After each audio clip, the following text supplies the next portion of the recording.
Hello friends, मैं स्वाति पाठक अपने teaching help channel पे आपका स्वागत करती हूँ। जैसा कि इससे पहले वाले सारे वीडियोस में हमने अक्षांश और देशांतर रेखाओं को स्टार्ट किया था, उसमें हमने अक्षांश रेखाओं को हम कंप्लीट कर चुके हैं। आप हमारे प्रीवियस वीडियोस में हमारे प्लेलिस्ट में उसको देख सकते हैं।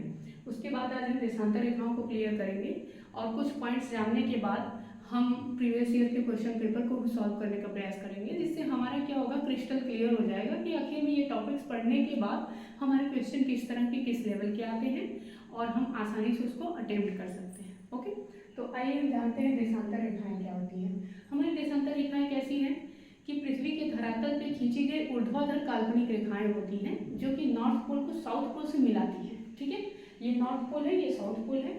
और क्या है कि ऊर्ध्वाधर काल्पनिक रेखाएं होती है। ये क्या होती है, काल्पनिक होती है। क्यों काल्पनिक होती है, दिखाई नहीं देती है। ठीक है, इनको केवल इमेजिन किया जा सकता है। तो ये हमारी ये नॉर्थ पोल व साउथ पोल को मिलाती हुई जो काल्पनिक रेखा ऊर्ध्वाधर आती है पृथ्वी के धरातल पे, उसी को हम क्या कहते हैं, आपका देशांतर रेखा कहते हैं। क्लियर?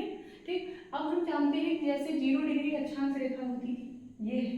ठीक, सब मतलब सपोज करिए ये है और है भी, तो इधर हो जाता था नॉर्दर्न पोल, नॉर्दर्न हेमिस्फीयर, और इधर हो जाता था साउदर्न हेमिस्फीयर। ठीक है, हम इसे हेमिस्फीयर क्यों कहते हैं? जैसे कि मैं पहले ही कह चुकी हूँ कि पृथ्वी एक गोला है।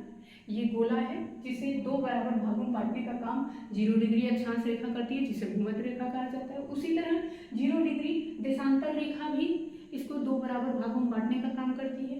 एक पूर्वी गोलार्ध हो जाता है, दूसरा दक्षिणी गोलार्ध हो जाता है।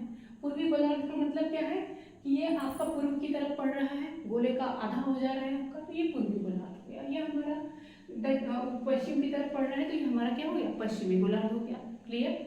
ठीक, फिर उसके बाद हम क्या कहते हैं कि जैसे ये हमने कहा ये स्फीयर है, तो ये स्फीयर हम 3D इमेज इस बोर्ड पे नहीं दिखा पा रहे हैं, परंतु ये 3D स्फीयर है। तो इसका मतलब है कि जितने लाइन्स इधर हैं देशांतर रेखाओं के, जैसे अक्षांश रेखाओं के, वैसे उसके अपोजिट साइड भी होते हैं, क्योंकि वो गोले का आकार होता है। ठीक है, तो इसी तरह जब ये 0 डिग्री देशांतर रेखा लॉन्गिट्यूड है, उसी तरह 180 डिग्री लॉन्गिट्यूड भी होगा।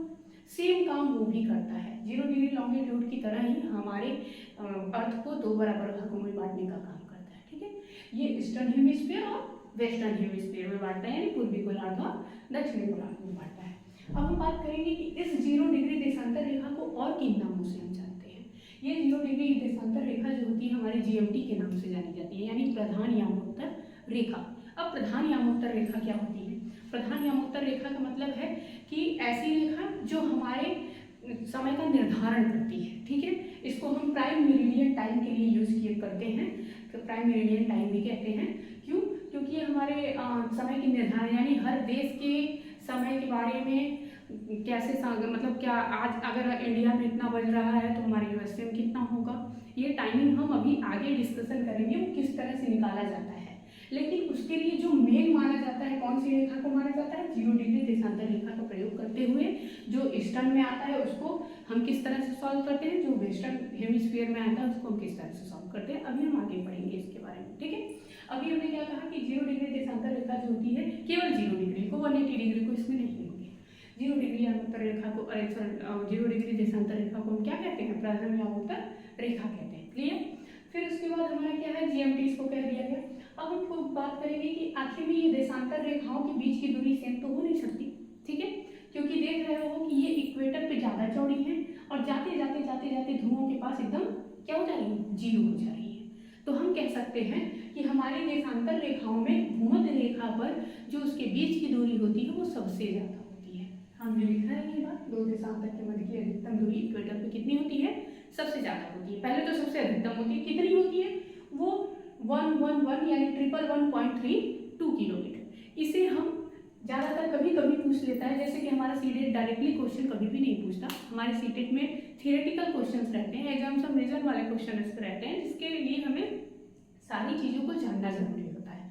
तो सीटेट ये नहीं पूछेगा कि आखिर में हम प्रधान यामोत्तर रेखा किसे कहते हैं, या फिर हमारा 2 देशांतरों के बीच में अधिकतम दूरी क्या होती है। वो क्या करेगा, ढेर सारे पॉइंट्स दे देगा और उसमें से कहेगा कौन से सही है। जैसे कह दे कि 2 देशांतर रेखाओं के मध्य में अधिकतम दूरी क्या होती है, उसे हम गौरे कहते हैं, ये पॉइंट दे दे और कह दे गौरे कहते हैं। फिर कहे कि 0 डिग्री देशांतर रेखा को हम क्या कहते हैं? प्रधान यामोत्तर रेखा कहते हैं।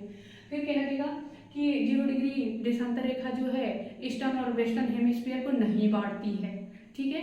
फिर उसके बाद कोई थॉट ले ले कि 0 डिग्री और ये 180 देशांतर रेखाएं जो होती हैं आपकी एक समान है या फिर एक ही तरीके की हैं, एक समान नहीं है, इस तरह से। तो उसमें पूछ लेगा कि ABCD ऐसे करके पूछता नहीं है कि A सही है या ABC तीनों सही हैं, या ABCD में कोई केवल A सही है केवल B सही है। इस तरह के जो क्वेश्चन होते हैं उसके लिए आपको सबसे पहले फैक्ट जानना पड़ेगा। फैक्ट जानते रहेंगे तो आप उसको आंसर को एलिमिनेट करके आंसर दे सकते हैं, ठीक है। फिर उसके बाद हमारा क्या है कि अब हम 2 देशांतर रेखाओं की संख्या हो गई, अधिकतम दूरी कितनी होती है ये हम जान गए, भूमध्य रेखा पे होती है 111.32 किलोमीटर, जिसे गौरे, ये वर्ड याद रखिएगा, गौरे कहा जाता है। फिर 2 देशांतर के बीच में जो न्यूनतम दूरी होती है वो आपकी कितनी होती है, 0 किलोमीटर होती है, ठीक है, 0 किलोमीटर।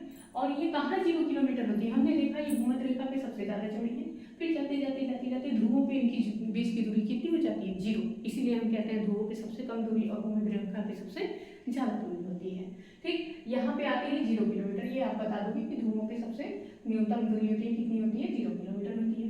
अब हम बता रहे हैं कि जो देशांतर रेखाएं इधर आती हैं, जैसे हमने कहा था अक्षांश रेखाओं में, जो अक्षांश रेखाएं ऊपर की तरफ आती हैं उन्हें कौन सी, उत्तरी अक्षांश रेखाएं, जो नीचे की तरफ आती थी उसे दक्षिणी अक्षांश रेखाएं कहते थे। उसी तरह हम कहेंगे जो देशांतर रेखाएं पूर्वी गोलार्ध में आती हैं उन्हें क्या कहते हैं, पूर्वी अक्षांश देशांतर रेखाएं, और जो हमारी पश्चिमी गोलार्ध में आती हैं वो आपका क्या होगा, पश्चिमी देशांतर रेखाएं, क्लियर। लेकिन 0 डिग्री और 180 डिग्री देशांतर रेखा ऐसी रेखाएं हैं जो ना तो पूर्वी हैं और ना ही पश्चिमी हैं, क्योंकि वो अपनी जगह पे है, एकदम बीच में है। इस वजह से उन्हें ना तो पूर्वी कहा जा सकता है ना ही पश्चिमी कहा जाता है, क्लियर। तो हमने बता दिया कि 0 डिग्री और 180 अक्षांश रेखाएं पृथ्वी को 2 इक्वल पार्ट्स में बांटती हैं, और 0 डिग्री 180 लॉन्गिट्यूड जो होते हैं एक दूसरे के अपोजिट रहते हैं। ये छोटे छोटे फैक्ट्स थे, इसलिए मैंने राइट डाउन छोटे में किया है इसको, ठीक है। फिर उसके बाद क्या है, अब हम बताते हैं कि आपको हम 0 डिग्री अक्षांश रेखा को क्या आधार रेखा माना गया है, ये इंग्लैंड के ग्रीनविच नामक स्थान से पास करती है, गुजरती हुई काल्पनिक रेखा है, इसलिए हम क्या कहते हैं इसको, ग्रीनविच GMT के लिए प्रयोग भी किया जाता है।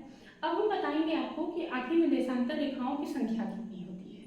देशांतर रेखाओं की संख्या की बात करें तो हम जानते हैं कि ये 0 डिग्री देशांतर रेखा, इसके बाद 1 डिग्री 2 डिग्री ऐसे ऐसे करके हमें जब तक 180 नहीं आ जाएगा गोले की तरह, ठीक है, यानी हम कितना लेके जाएंगे, 179 डिग्री तक जाएंगे, क्लियर, ठीक है, 179 डिग्री तक हमको मिल जाएगा। अगला क्या हो जाएगा, 180 डिग्री देशांतर रेखा, ठीक है, 180 डिग्री। इसी तरह हम ईस्टर्न के बाद अब वेस्टर्न में जाएंगे ऐसे ऐसे ऐसे, तो कितना 179 तक जाएंगे, फिर हमारे पास वहीं आ जाएगा 180 डिग्री। तो क्या हम 180 डिग्री को 2 बार काउंट करेंगे, नहीं, हमें ध्यान रखना है। देखिए मैंने लिखा है 179 ईस्टर्न हेमिस्फीयर का, फिर 179 आपका वेस्टर्न हेमिस्फीयर का, रेखाओं को ले लीजिए। फिर आपके पास एक 0 डिग्री देशांतर रेखा है जो ऑलरेडी आप जानते हो। फिर आपका जो ये 2 बार काउंट होने का बात आ रहा है वो 2 बार नहीं 1 बार काउंट होगा, क्योंकि वो एक ही रेखा है, ठीक है, 180 इसके लिए भी 180 उसके लिए भी, इसलिए इन दोनों को ना पूर्वी में लिया जाता है ना पश्चिमी में लिया जाता है, ठीक है। तो क्या हो जाएगा, एक 0 डिग्री का हो जाएगा, एक 180 डिग्री का हो जाएगा, तो मिला के कितनी हो जाएगी, ये आपका कितना बनाएंगे 358, फिर 359 और 360, ठीक है। तो हम क्या कहेंगे कि आखिर में कुल देशांतर रेखाओं की संख्या कितनी होती है, तो कुल देशांतर रेखाओं की संख्या आप निकाल के दिखा दोगे कि ईस्टर्न हेमिस्फीयर में 179, वेस्टर्न हेमिस्फीयर में 179, उसके बाद 0 डिग्री देशांतर रेखा आपकी 0 डिग्री देशांतर रेखा कितनी है, 1, और उसी तरह 180 डिग्री भी है, मिला के कितने हो जाएंगे